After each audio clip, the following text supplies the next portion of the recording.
এই জন্য কি লাগে জানেন ভাই আপনার ভাই না হয় একটা নরম দিয়ে আসা লাগে আমার ননদের সবার বিয়ে ভাই একটা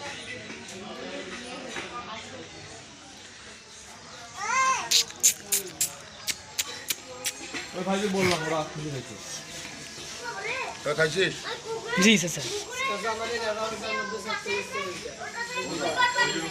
আমাদের তো পাওয়া গেলে এখানে করি তোমরা এই আটে কোনা নিয়ে ব্যবসা দিয়ে দাও সব একসাথে হন